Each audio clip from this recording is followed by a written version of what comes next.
The next thing to consider when selling your house is health and safety. Think of the buyer's process like a road with gates on it. They start on their phones looking at photos, and if you pass that gate, they visit in person to experience the aesthetics. If you pass that, they verify the home is in good working order. And finally comes the peace of mind stage, health and safety. The last step is just as important as the others. Many deals fall apart over health concerns. After all, buyers are imagining their loved ones living in your home, sleeping, eating, and raising kids. That's a vulnerable state. No wonder people are cautious. Now here's my approach. When a buyer hires a home inspector, their job is to call out every possible issue. They might even make them question their decision to buy, but that's the point. They're being thorough. Now today, buyers across the board are more conscious and health conscious than ever. And as Roosevelt said, the comparison of thief is joy, but in this case, comparison actually helps. If every house on the block has lead paint, then yours probably does too. You don't necessarily need to remove it, but you should follow best practices. Make sure it's sealed and painted over. This also ties into the proactive versus reactive debate. Should you fix problems before listing or wait for the buyer's inspector to call them out? Now, I cover this in another video, but my short answer is this.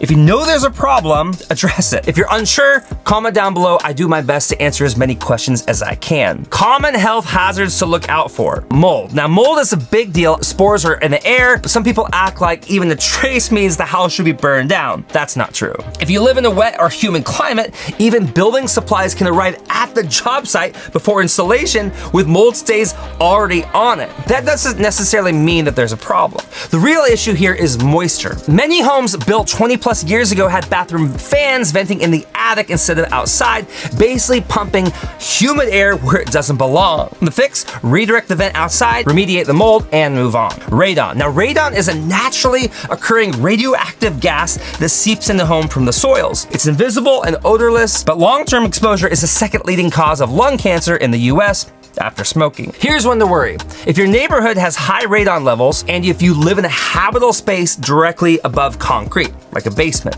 Less of a concern if you have a ventilated crawl space. Ironically, older, draftier homes are less affected because air movement disperses the radon. Here's how to do it right. Testing is simple and cheap, often a $50 for a DIY kit you can get your local home store. Professional mitigation systems typically cost $1,000 to $2,500. Asbestos and lead. Now, if your home was built before 1976, chances are high that it contains asbestos or lead. And the good news, again, if they're undisturbed, they usually don't pose a problem. The bad news, if you renovate, they can. The rule of thumb is don't panic, but don't ignore. If you disturb materials that contain asbestos or lead, remediate it properly. Pests. Now, rodents, termites, and insects aren't just gross, they can cause structural damage and raise serious health concerns. Don't just remove evidence like droppings, nests, or traps. Seal entry points like cracks, gaps around pipes, and attic vents. You can schedule routine pest inspections to reassure buyers. Bottom line, health and safety issues may feel like a nuisance, but they could be deal killers if ignored. Buyers today want peace of mind. If you can provide that through proactive testing, simple fixes, and honest disclosures, you have the best chance of protecting your asking price and keeping your deal on track. Next, let's put it all together.